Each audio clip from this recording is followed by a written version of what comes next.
Hello there. Diary entry for the 5th of October 2015, or some say 215. Now today, well, this is being Monday. Like I said, I'll be catching up on all my videos.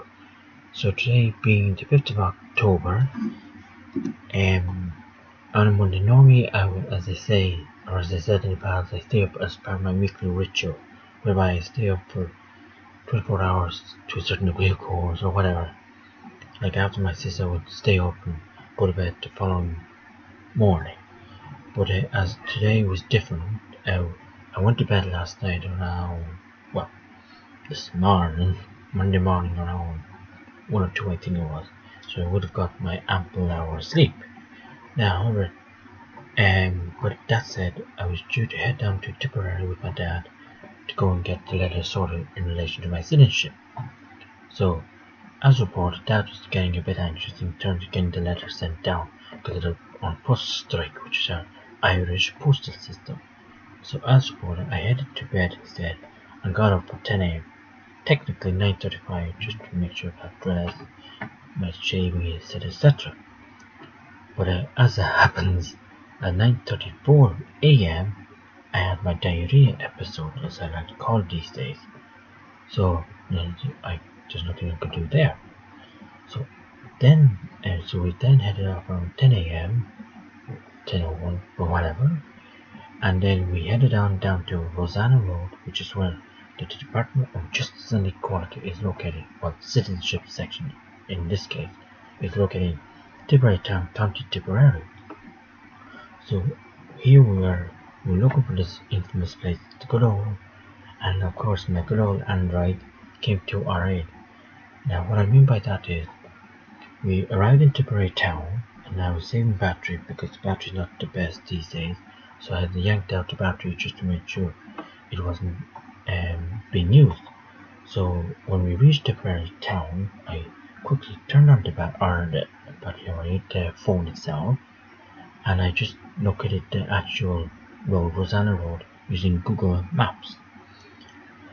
And lo and behold, it told us exactly where to go, and lo and behold, we arrived here in one piece, of course.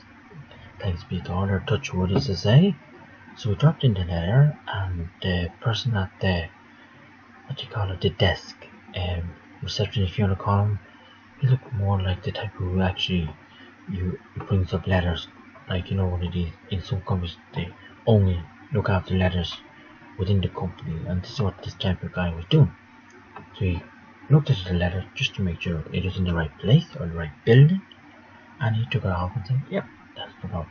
Although it did say no public admissions, but my thought he was so adamant in getting the letter sent to your one, which is the person who's looking after my citizenship application. So then, on the way back, we headed into Brian Boru Bar and Restaurant, which I will be providing a review in. I'm also providing a review on both the type or the blog itself and the video as well. So then, when we reached Tipperary Town, which is on the way down as well as on the way back, so same thing, whichever way you want to put it or look at it, I was so shocked to see the derelictism. Now, what I mean by that is, if you were ever in Dublin City, Dublin or Ireland's the Emerald, which Dublin is known as the gateway or the entrance to the Emerald Isle or to the Republic of Ireland, if you want to use it that way. And I was just so surprised when we go beyond Tipperary or Dublin City, which is grand in terms of the modernism, or things are not too bad. But when we reached County Tipperary, let alone Tipperary Town, I was shocked to see how bad things were, like shops closed and all the business shut down and everything, and it was as if it was back in 1919, whatever. Like, it was really bad. And I have here down in my blog, when I was back in leaving the certificate, like junior or leaving certificate, I think I did an Irish course, or a Gaeltacht, which is basically an Irish speaking area where Irish is the only spoken language Irish being the official language of the Republic of Ireland. And I had done my Irish course at the Gaeltacht up in Attlemore Island, or if you want to speak it in Irish, Ilion Oringvor, sorry. And on the way up to the island, obviously you have to get a boat over, hence island. We got the boat over from Burtonport in County Donegal, and on the way to Burtonport we passed Northern Ireland, which the reason I mention Northern Ireland is because it was as bad as Tipperary town. It is so now obviously Northern Ireland is provided by a different jurisdiction, i.e. the Great Britain and North United Kingdom, basically under British rule, and literally it is really bad. Now the reason as I said, mentioned Northern Ireland is Tipperary town is just as bad, even though Tipperary town is under Irish jurisdiction, i.e. the Irish government. Now, it's really bad and I never saw the like it. So then on the way back, I was chatting with my dad.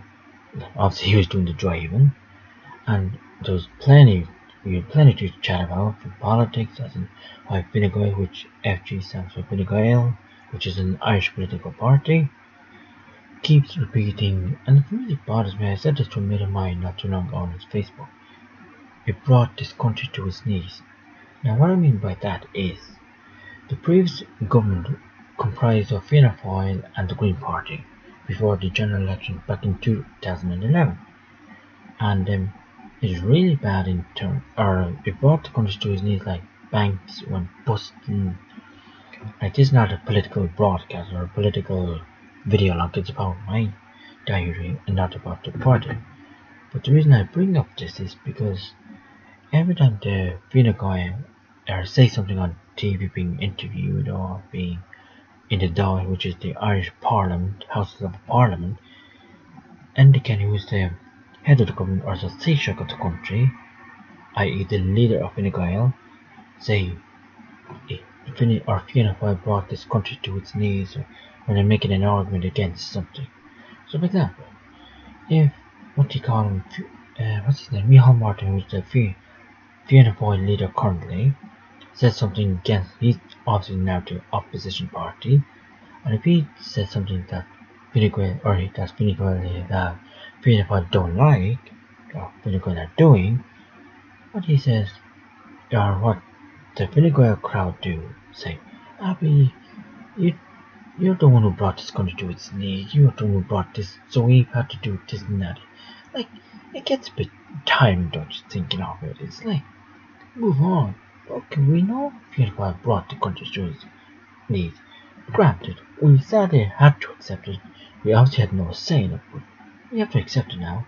So as to say, move on. Find some other argument. It gets a bit lame, if you ask me. So, but then that made an interesting point, though, in that he makes out that it's an election thing. Well, also there's an election coming up for 2016 officially. Some say it's going to be earlier than that. I personally hope, obviously, if I'm able to vote, or if I have a voice in voting, I would obviously not vote for Fine Gael. But I personally would hope the election would be in 2016. But anyway, it's all a matter for Enda Kenny, who is currently the Taoiseach of the country. My dad makes it out it's an election thing, and hoping that the Fianna Fáil followers will leave and vote for Fine Gael, etc., etc. That's interesting now. Like I say, it is a 2-hour drive, so we're just a bit of talk and chatting more so between the two of us. Considering these are things I never get to chat about when I'm with my ma, or maybe there's something in terms of gardening or whatever, you know? But in this case, I was asking about what are his thoughts on the Northern Ireland troubles in relating to Northern Ireland, British government, etc., etc. And he said if Cameron wanted to get rid of it, and this is his quote, not mine, he would do it in a shot. He'd drop it, literally. That's what he said. However, and then again he would continue on saying, however, the loyalists and the unionists are beholden to their King William, i.e. Now from what I understand is, what I think my dad's trying to say is that the English up in Northern Ireland are wanting to keep Northern Ireland, i.e. to keep the British rule. That is my understanding. Cameron wants to get rid of it because it's costing them billions of pounds to keep those 6 counties. I personally would prefer if we got the whole full 32 counties back. But these people known as the loyalists and the unionists would prefer otherwise. So anyway, that's all I'm going to say about it. Because I get beat up. Whatever. But anyway, so then I just think hard. Wait, sorry, yes it is. I thought otherwise. So on their way home, I was looking at these interesting signs, and it read, it was in a blue sign in a rectangular shape, obviously standing up, and it said the following: M7 being the motorway, the title of the motorway, the N, which is the direction you're heading. So in our case, we're heading toward north, and a 22.5, etc., etc., 21.5, 20 point, or 22.5, 22, 21.5, 21, etc., etc. It kept decreasing, and he wasn't sure what it meant, let alone myself. It could be the amount left of the current road name. It's a possibility that it was actually.